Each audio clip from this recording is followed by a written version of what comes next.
Between 1947 and 1949, the United States made a deliberate choice that ended 150 years of American foreign policy tradition.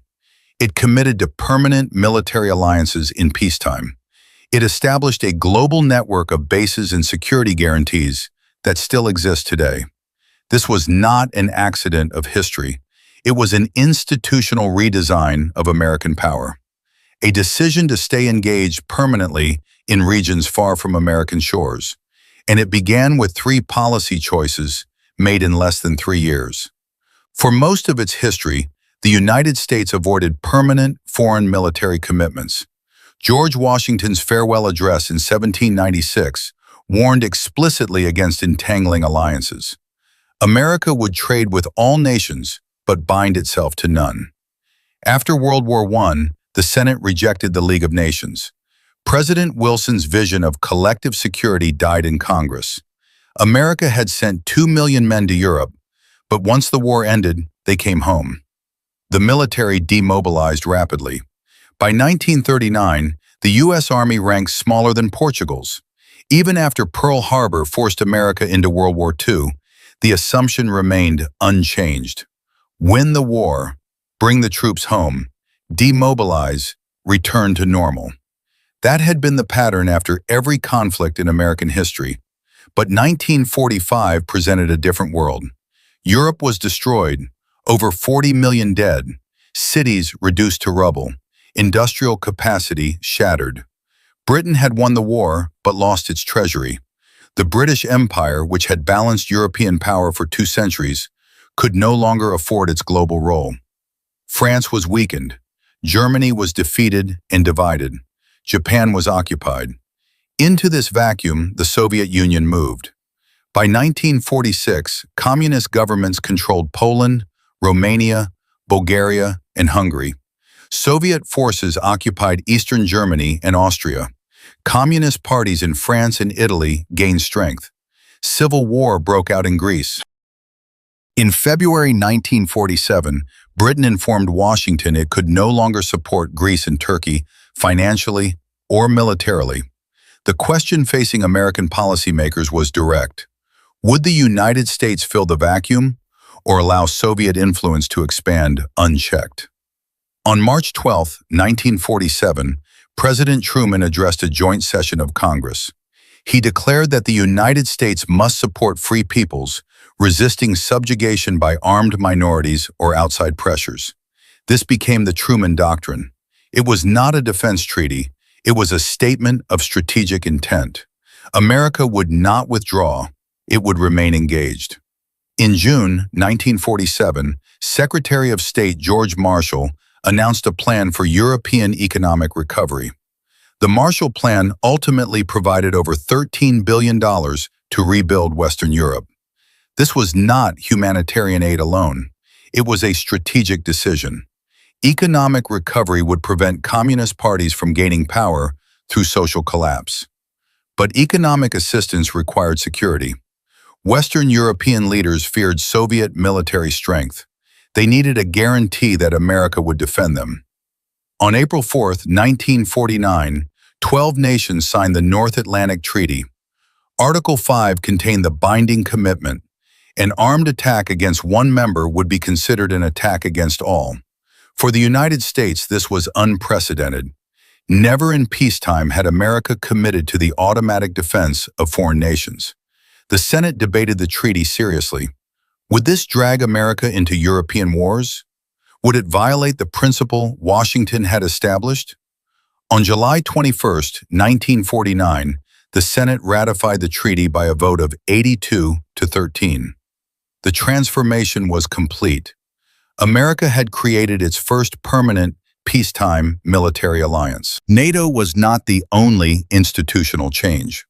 In 1947, Congress passed the National Security Act.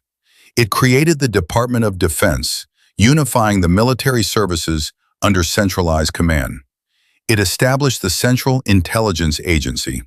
It created the National Security Council to coordinate foreign policy and defense strategy.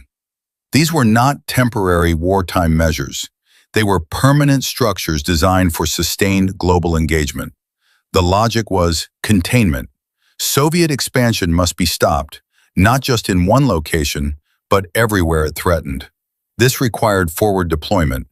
American troops would remain stationed in Europe and Asia indefinitely. Defense spending would not return to pre-war levels. The draft, briefly ended in 1947, was reinstated in 1948. America was building the infrastructure for permanent global military presence. The consequences arrived quickly.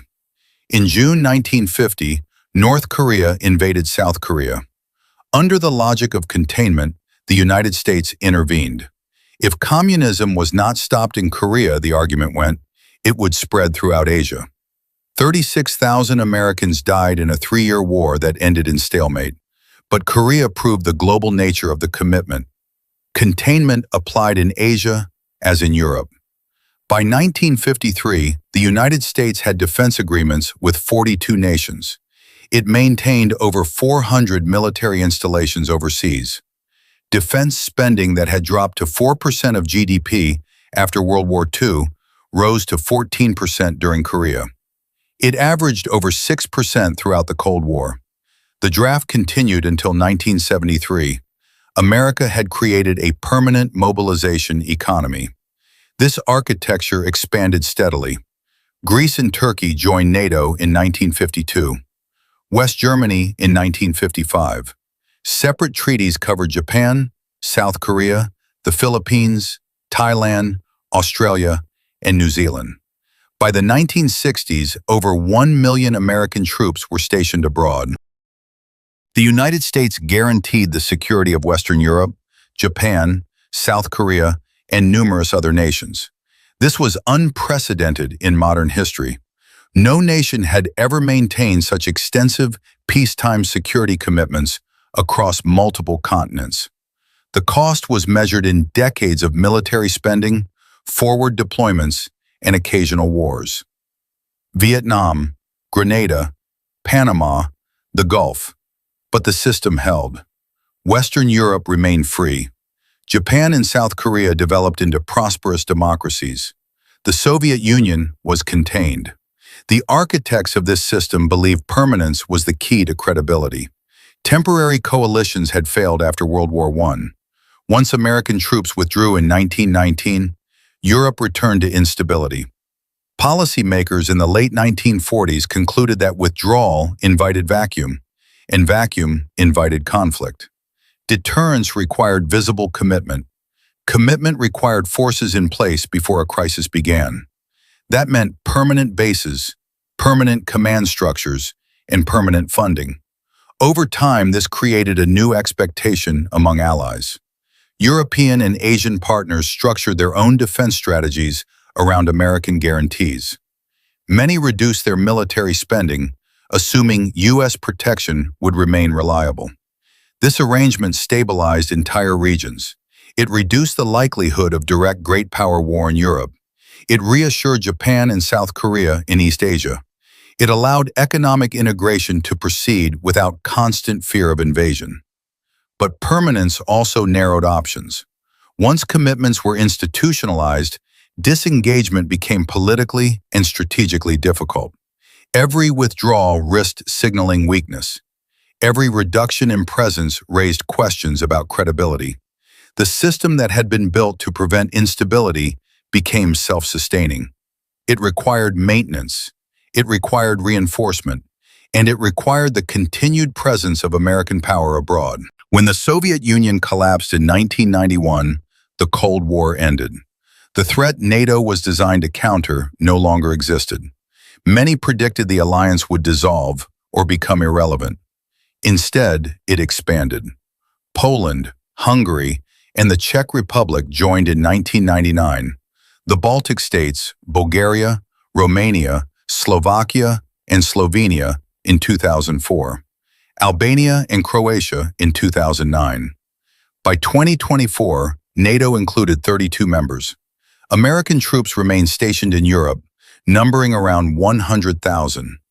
The bases established in the 1950s still operate. The security guarantee created in 1949 remains in force. The decision to stay had become permanent. The institutional framework created between 1947 and 1949 defines current geopolitical reality. When Russia invaded Ukraine in 2022, NATO's response was coordinated through alliance structures established 75 years earlier. Debates over NATO expansion trace directly to the commitment made in 1949. U.S. security guarantees in the Indo-Pacific follow the logic of containment established under Truman. American troops remain forward deployed in Japan, South Korea, and across Europe. The decision to become the world's security guarantor was made in a specific historical moment, but it created obligations that outlasted that moment by generations. This was not inevitable. It was a choice. A decision made by American leaders facing a power vacuum in 1945. That decision prevented Soviet domination of Europe. It allowed former enemies to rebuild as democracies. It created a stable international order that enabled unprecedented global prosperity. But it also bound America to permanent global responsibility. It required generations of military service overseas. It cost trillions of dollars. It drew America into conflicts far from its territory. The question remains open. Was this necessary leadership or the beginning of permanent responsibility?